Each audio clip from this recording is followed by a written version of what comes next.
কি স্কিল শেখা উচিত 2025 সালের জন্য যেন আপনি মাসে $1000 থেকে $5000 পর্যন্ত আয় করতে পারেন? 2025 সালে আপনি যদি ক্যারিয়ার গড়তে চান, স্পেশালি আপনি যদি অনলাইনে ক্যারিয়ার গড়তে চান, তাহলে কোন স্কিল শেখা উচিত? আজকে আমরা ডেটার উপর ভিত্তি করে কয়েকটা স্কিলের কথা বলবো, যে স্কিলগুলো যদি আপনি শিখতে পারেন তাহলে আপনার 2025 সাল অনেক বেশি অসাধারণ যাবে। ভিডিও শুরু করার আগে বলে রাখি, সেম ভিডিও আমরা কিন্তু প্রত্যেক বছর করি। 2024 সালেও আমরা 2024 সালের সেরা স্কিলগুলো নিয়ে কথা বলছি, 2023 সালেও আমরা 2023 সালের সেরা স্কিলগুলো নিয়ে কথা বলছি। ওগুলার বেশিরভাগই এখনো রেলেভেন্ট। এরকম খুব কমই হয় যে একটা স্কিল যেটা 2023 সালে অসাধারণ ছিল, সবাইকে শিখতে বলা হয়েছে, 2025 সালে এসে ওটা আর কারো শেখা উচিত না। এরকম খুব কমই হয়। সো আপনার যদি আরো স্কিল দরকার হয় তাহলে আমি রেকমেন্ড করবো এই ভিডিওটা দেখার পরে গত বছরেরটা দেখতে এবং তারপর তার আগের বছরেরটা দেখতে। ওগুলার 99% স্কিল এখনো রেলেভেন্ট। ওগুলো যদি আপনি ঠিকমতো শিখতে পারেন, এখনো আপনার জীবনে, আপনার ক্যারিয়ারে অনেক বেশি ইমপ্রুভমেন্টস আসবে এবং আপনার আয় রোজগার অনেক বেশি বাড়বে। চলেন এই বছরের ভিডিও শুরু করি। 1 number skill AI and machine learning. আপনারা এটা জানেন, এখানে কোনো সারপ্রাইজ নাই। যত র্যাঙ্কিং হয়েছে 2024 এবং 2025 এখন পর্যন্ত, প্রত্যেকটা র্যাঙ্কিং এ, পুরো দুনিয়া যত র্যাঙ্কিং হয়েছে প্রত্যেকটা র্যাঙ্কিং এ দেখা গেছে এআই এবং মেশিন লার্নিং এক্সপার্টদের চাহিদা আকাশ ছুঁয়ে যাচ্ছে। মানুষ পাগলের মতো এআই ইঞ্জিনিয়ার্স খুঁজতেছে, মানুষ পাগলের মতো এমএল এক্সপার্ট খুঁজতেছে। এবং যদি আপনি এআই বা মেশিন লার্নিং এর জগতে এখন ঢোকেন, পারফেক্ট টাইম ন্যাশনাল মার্কেটে অথবা ইন্টারন্যাশনাল মার্কেটে খুব ইজিলি বছরে 1 লাখ, বছরে 1.5 লাখ ইউরোর, একটা ইউরো বলতেছি কারণ আমি ইউরোপের মার্কেটের কথা বেশি জানি, আমেরিকান মার্কেটের দিকে আপনি গেলে রিমোট জব $1.5 লাখ বেতন পাচ্ছে, এরকম মানুষ কিন্তু বাংলাদেশে আছে। প্যাসিভ জার্নালের ভিতরে আমাদের নিজেদের মেম্বার্সরাই আছে, এই কারণে আমি খুব ভালো মতো জানি। এবং আপনার যারাও এই জিনিস সম্ভব। আপনি যদি এআই বা এমএল এর দুনিয়া যাইতে চান তাহলে দুইটা অ্যাঙ্গেলে আপনি আর্টিফিশিয়াল ইন্টেলিজেন্সকে অ্যাটাক করতে পারেন। 1 নাম্বার অ্যাঙ্গেল হলো সফটওয়্যার অ্যাঙ্গেল, কোডিং অ্যাঙ্গেল, এবং 2 নাম্বার অ্যাঙ্গেল হলো সফট স্কিল অ্যাঙ্গেল বা মার্কেটিং অ্যাঙ্গেল। মনে করেন আপনি ঠিক করলেন আপনি ইঞ্জিনিয়ার হবেন, সো এআই ইঞ্জিনিয়ার বা এআই কোডার, এই ধরনের একটা ক্যারিয়ারের দিকে আপনি যাবেন। সেই ক্ষেত্রে আপনার যে লার্নিং পাথ, আপনার যাদের শিখতে হবে, তা কিন্তু পুরোপুরি আলাদা। পরের আমি যেটা ব্যাখ্যা করবো ওইটার থেকে। ইঞ্জিনিয়ার হইতে আপনার অবশ্যই পাইথন লাগবে, পাইথন ছাড়া তো আপনি হইতে পারবেন না। আমি বলবো আপনার C++ও লাগবে, জাভাও হয়তো লাগবে, যেগুলো বেসিক কোডিং, বাট স্টিল আপনি এআই ইঞ্জিনিয়ার হইতে গেলে এগুলো ছাড়া আমার মনে হয় না সম্ভব। আপনার আর শেখা উচিত স্ট্যাটিস্টিক্যাল অ্যানালাইসিসের জন্য। এবং যেহেতু আপনি ইঞ্জিনিয়ারিং এর একটা লাইনে যাচ্ছেন, এআই ইঞ্জিনিয়ারিং এর একটা লাইনে যাচ্ছেন, আপনার অবশ্যই ম্যাথমেটিক্যাল সেন্স ভালো হওয়া উচিত। সো লিনিয়ার অ্যালজেব্রা বলেন বা ক্যালকুলাস বলেন, এই টাইপ জিনিসপত্রগুলো কিন্তু আপনার শেখা থাকতে হবে। এবং অবশ্যই মেশিন লার্নিং এর ফান্ডামেন্টাল শেখা থাকতে হবে। মনে হইতে পারে যে এত কঠিন জিনিস, এগুলো আমি কিভাবে শিখবো না শিখবো। গুগলের ফ্রি কোর্স আছে, ইউটিউবে হাজার ফ্রি কোর্স আছে। এআই যেহেতু একটা হট টপিক, যত বড় কোম্পানি আছে, ফ্যাং বলেন বা ইভেন ফরচুন 10 বলেন, যত ন্যাসড্যাকের যেসব বড় কোম্পানির নাম আপনি শুনছেন, ইভেন এমন কোম্পানি ধরেন আইবিএম টাইপ কোম্পানি, সবাই ফ্রি কোর্স লঞ্চ করেছে এআই রিলেটেড, এবং প্রত্যেকটাই আপনি গুগল করলে পেয়ে যাবেন। একই সাথে প্ল্যাটফর্মরা, যেমন ধরেন কোর্সেরা, তারপরে আরো যেসব অনলাইন কোর্সের প্ল্যাটফর্ম আছে, ওরা সবাইও এআই নিয়ে কোর্স লঞ্চ করেছে এবং বিভিন্ন ইউনিভার্সিটিও এআই নিয়ে ফ্রি কোর্স লঞ্চ করেছে। হার্ভার্ডের তো অনেকদিন ধরেই কোডিং এর একটা কোর্স ছিল, অনেক ফেমাস, বাট অন্যান্য ইউনিভার্সিটিও কিন্তু লঞ্চ করেছে এআই রিলেটেড কোর্স, এবং যার মধ্যে কোডিং একটা বড় পার্ট। সো ওই দিকে আপনি যাইতে পারেন। আমি যদি হইতাম আমি ওই দিক থেকেই শুরু করতাম। এই ভিডিওর স্পন্সর ট্যাপসেন্ড, যেটা হলো এক দেশ থেকে আরেক দেশে টাকা পাঠানোর একটা অ্যাপ, যেটার অ্যান্ড্রয়েড এবং আইওএস দুইটা ভার্সনই আছে। অন্যান্য অ্যাপ ব্যবহার না করে ট্যাপসেন্ড ব্যবহার করার মেইন সুবিধা হলো 5টা। 1 নম্বর সুবিধা, জিরো ফি অন ট্রান্সফার। টাকা পাঠাইতে বা যিনি টাকা রিসিভ করতেছে তার টাকা রিসিভ করতে কোনো এক্সট্রা টাকা পয়সা খরচ হয় না। সেকেন্ড বেনিফিট, খুবই ভালো এক্সচেঞ্জ রেট। আপনি আজকে যত টাকা পাঠাচ্ছেন, আপনি আজকে যদি $1 পাঠান, ওই $1 সমপরিমাণ ওই দিনের সর্বোচ্চ বিডিটি যেটা, সেটাই আপনি পাবেন ট্যাপসেন্ড ব্যবহার করলে। 3 নম্বর বেনিফিট, ফ্লেক্সিবল পেমেন্ট মেথড। আপনি যাকে টাকা পাঠাচ্ছেন সে তার ব্যাংকে, তার নগদে, তার বিকাশে সিক্রেট পিন দিয়ে কোনো একটা ব্যাংক থেকে উঠাতে চাইলে সেভাবে, মোট কথা তার টাকা উঠাতে কোনো এক্সট্রা ঝামেলা পোহাইতে হবে না, যেটা একটা বড় বেনিফিট। 4 নম্বর, যেটাও একটা খুব বড় বেনিফিট, সেটা হলো কুইক ট্রান্সফার স্পিড। আপনি আজকে টাকা পাঠাইলেন, সে 1 বছর পরে টাকা পাবে এরকম না, বাট তাড়াতাড়ি সে টাকাটা পেয়ে যায়, যেটা খুব ভালো একটা ব্যাপার।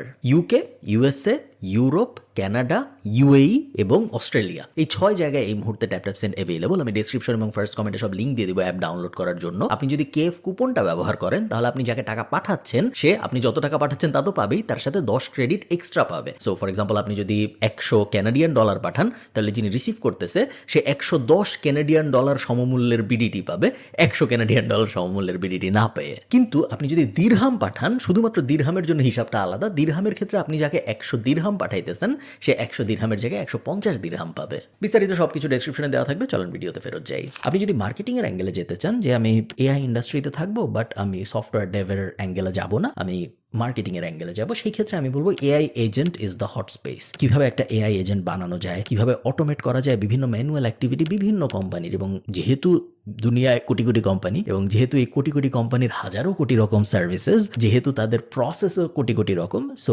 এআই এজেন্ট বা এআই অটোমেশনের চাহিদাও কোটি কোটি রকম। আমি আমার কোম্পানিতে যেভাবে কাজকর্ম করি, আমার কোম্পানিতে আমি শিওর 10 জায়গায় এআই দিয়ে অটোমেট করা সম্ভব। বড় বড় কোম্পানি যেগুলো, ওগুলায় 100 জায়গায় সম্ভব, 1000 জায়গায় সম্ভব, 1 লাখ জায়গায় সম্ভব। এই সব নিয়ে কিন্তু কাজকর্ম হচ্ছে। সো এআই অটোমেশন এবং এআই এজেন্ট স্পেস একটা বড় স্পেস। আপনারা অলরেডি জানেন যারা জিপিটি এক্সপার্ট তাদের বেশ চাহিদা, প্রম্পট ইঞ্জিনিয়ারিং যারা ভালো করতে পারে, এবং ইন্ডিভিজুয়াল টুল এক্সপার্ট এআই স্পেসের, chat GPT expert, mid journey expert, তারপরে 11 ল্যাবস এক্সপার্ট, এই ধরনের যে ইন্ডিভিজুয়াল টুল, সেই টুলের একজন এক্সপার্ট, এরকম মানুষের চাহিদাও কিন্তু বাড়তেছে। 1 বছর আগেও আমরা জানতাম না যে 11 ল্যাব এক্সপার্টদের মানুষ $13 পার আওয়ার দিয়ে হায়ার করবে, বা মিড জার্নি এক্সপার্টদের মানুষ $40 পার আওয়ার দিয়ে হায়ার করবে। এগুলো কিন্তু এখন অহরহ হচ্ছে। কেন হচ্ছে? তার কারণ এনাফ সাপ্লাই নাই মার্কেটে।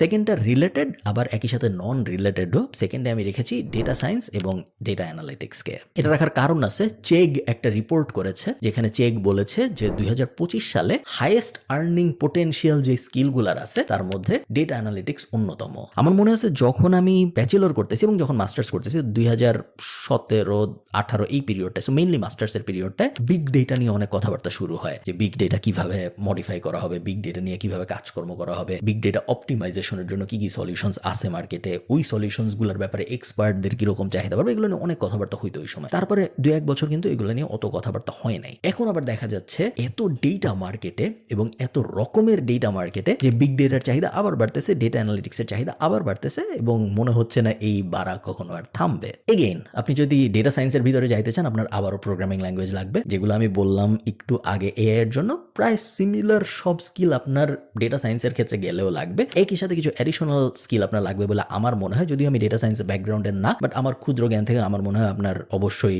এসকিউএল ডেটাবেস টাইপ জিনিসপত্র খুব ভালো মতো আয়ত্তে থাকতে হবে। আপনার প্ল্যাটফর্মগুলোর ব্যাপারে ভালো নলেজ থাকতে হবে। ধরেন অ্যামাজনের AWS আছে, গুগলের ক্লাউড আছে, এই সব কিছুর ব্যাপারে আপনার খুব ভালো নলেজ থাকতে হবে। একই সাথে ধরেন NLP, deep language, time sensitive model ইত্যাদি যা যা আছে, ওগুলোর ব্যাপারেও যদি আপনার ভালো নলেজ থাকে, তাহলে আপনি ডেটা সায়েন্স ফিল্ডে দেখবেন অনেক ভালো করবেন। একটা জিনিস আমি বলে রাখি, এটা ডেটা সায়েন্সের জন্য সত্য, বাট এটা প্রবাবলি সবকিছুর জন্যই সত্য। গুগল এবং IBM এর কিন্তু ডেটা সায়েন্সের সার্টিফিকেশন আছে, এবং আমি মনে করি আপনি যদি ডেটা সায়েন্স ফিল্ডে যেতে চান, আপনার অবশ্যই সার্টিফিকেশনগুলো নেওয়া উচিত। একই জিনিস আমি ডিজিটাল মার্কেটারদের জন্য মনে করি, যে আপনি যদি ডিজিটাল মার্কেটিং ফিল্ডে যেতে চান, গুগল অ্যানালিটিক্স সার্টিফিকেশন, তারপরে ফেসবুকের অ্যাডেরও একটা সার্টিফিকেশন আছে, মেটার, এই ব্যাপারগুলো, হাবস্পটের সার্টিফিকেশন, এগুলো যদি আপনার নেওয়া থাকে তাহলে ভালো হয়। মার্কেটিং এরগুলো করা আসলে অনেক সহজ। অ্যাকচুয়াল ডেটা অ্যানালিটিক্সের ভিতরে যদি আপনি যান বা ডেটা সায়েন্সের ভিতরে যদি আপনি যান, ওই সার্টিফিকেশনগুলো পাওয়া অনেক কঠিন, বাট এগুলো ওয়ার্থ ইট, স্পেশালি যদি আপনি রিমোট জব খোঁজার পরিকল্পনা করেন এই স্কিলগুলো দিয়ে। ওকে, থার্ডে আমি একটা বাকেট করে আপনাদের বলতেছি। থার্ডে আমি একই সাথে রাখবো ডিজিটাল মার্কেটিং, একই সাথে আমি রাখবো কন্টেন্ট, একই সাথে আমি রাখবো মার্কেটিং স্ট্র্যাটেজি, এবং একই সাথে আমি রাখবো এডিটিং। সো এগুলো সবই আলাদা আলাদা স্কিল, প্রত্যেকটারই ইন্ডিভিজুয়াল এক্সপার্ট হয়, এবং প্রত্যেকটার ইন্ডিভিজুয়াল এক্সপার্টদেরই অনেক চাহিদা, বাট সব যেহেতু সিমিলার কনসেপ্ট ওয়াইজ, এই কারণে আমি সবকটা একসাথে আপনাদের বলতেছি। বাট আপনাদের এর সবকটা শিখতে হবে, এটা একদমই জরুরি না। আপনি শুধু ভিডিও এডিটিং শিখতে পারেন, আপনি শুধু ডিজিটাল মার্কেটিং স্ট্র্যাটেজি শিখতে পারেন, আপনি শুধু সোশ্যাল মিডিয়া স্ট্র্যাটেজি শিখতে পারেন, ইভেন আপনি ইন্ডিভিজুয়াল সোশ্যাল মিডিয়া ধরে ধরেও শিখতে পারেন। শুধু টিকটক এক্সপার্টদেরও অনেক চাহিদা, শুধু ইনস্টাগ্রাম এক্সপার্টদেরও অনেক চাহিদা, শুধু ফেসবুক এক্সপার্টদেরও অনেক চাহিদা। এই জিনিস বলতে আমি আসলে কি বোঝাচ্ছি? আমি মেইনলি বোঝাচ্ছি বর্তমান যুগে এসে সব কোম্পানি ডিজিটালে চলে আসছে।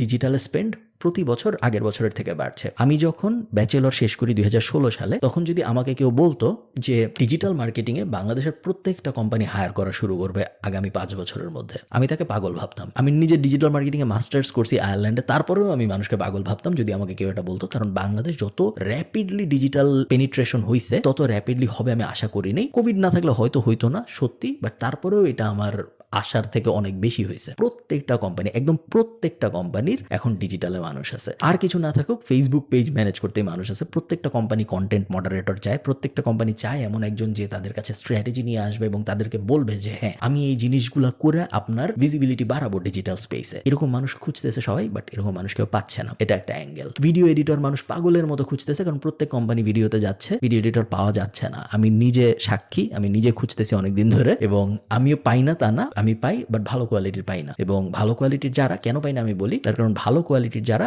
তারা অলরেডি ইন্টারন্যাশনাল মার্কেটে চলে যায় শেখার পরেই, বাংলাদেশে বসে তারা ইন্টারন্যাশনাল কাজ করা শুরু করে এবং তাদের আমরা এফোর্ড করতে পারি না। আর বাজে কোয়ালিটির যারা তারা ইন্টারন্যাশনালিও কাজ পায় না, আবার তাদের আমরাও চাই না, কারণ তারা বাজে কোয়ালিটির। সো মার্কেটে একটা বিশাল ভ্যাকিউম আছে ভালো কোয়ালিটির মানুষের। এডিটিং দিয়ে আমি এক্সাম্পল দিয়ে বোঝালাম, বাট সব ফিল্ডেই। এবং প্রতিনিয়ত ডিজিটাল মার্কেটিং এর চাহিদা যেভাবে বাড়তেছে, এই জিনিস যদি আপনি শিখতে চান এখন, মানে আগে শিখতে পারলে আরো ভালো হইতো, বাট এখনো একদম পারফেক্ট সময় এই জিনিসের ভেতরে ঢুকার। ফোর্বস একটা আর্টিকেল পাবলিশ করছে, যে আর্টিকেলে ওরা বলছে যে 3টা জিনিস যদি আপনি করতে পারেন তাহলে আপনার ইনকাম এই বছর ডাবল হয়ে যাবে। এই 3টা জিনিস আমি কুইকলি আপনাদের বলতে চাই, কারণ এই 3টা জিনিস একটু থিওরিটিক্যাল, বাট আপনাদের কাজে আসবে বলে আমি বিশ্বাস করি। 1 নম্বর হলো কাস্টমার সেন্ট্রিক ফোকাস। মেইনলি ওরা যেটা বোঝাতে চাইছে সেটা হলো নিজে নিজে চিন্তা ভাবনা না করে, নিজে নিজে হাইপোথিসিস দাঁড় করানোর চেষ্টা না করে, কাস্টমারের কাছ থেকে বোঝার চেষ্টা করা উনি কি চায়। তো আমি যেন এরকম ভেবে না নিই যে কাস্টমারের লাল গেঞ্জি দরকার, কাস্টমারকে জিজ্ঞেস করে জানার চেষ্টা করতে হবে যে ওনার লাল গেঞ্জি দরকার। আমি খুব সহজ করে বোঝানোর চেষ্টা করলাম, আপনারা অ্যাকচুয়াল আর্টিকেলটা পড়লে হয়তো আরো ডিটেল জানতে পারবেন। সেকেন্ড, ওরা যে জিনিসে ফোকাস করতে বলছে সেটা হলো এআই পাওয়ার্ড মার্কেটিং শেখার ব্যাপারে। মার্কেটিংকে কিভাবে এআই এনাবল করতে হয়, কিভাবে স্পিডও বাড়াইতে হয়, ক্রিয়েটিভিটিও বাড়াইতে হয় এআই ব্যবহার করে, সেটার উপরে গুরুত্ব দিতে বলেছে ফোর্বস। এবং থার্ড হলো রিসোর্সফুলনেস। আমরা দেখেছি যে 2022 শেষ হওয়ার পরে কিন্তু স্টার্টআপের একটা ড্রাই ফেজ শুরু হয়েছে। আপনারা যারা স্টার্টআপ কালচারের সাথে একটু ওয়াকিবহাল তারা হয়তো জানেন যে ফান্ডিং পুরোপুরি বন্ধ হয়ে গেছে। বাংলাদেশেও হয়েছে অনেকাংশে, বাট ইন্টারন্যাশনালি অ্যাকচুয়ালি হয়েছে। সো এই রকম একটা সিচুয়েশনে রিসোর্সফুলনেস খুব ইম্পর্টেন্ট। অনেক কোম্পানি আছে যারা প্রফিটেবল থাকতো না, তারা গ্রোথে ফোকাস করতো, তারা প্রফিটেবল হইতে বাধ্য হয়েছে, কারণ নাহলে তাদের কোম্পানি ব্যাংক্রাপ্ট হয়ে যেত। সো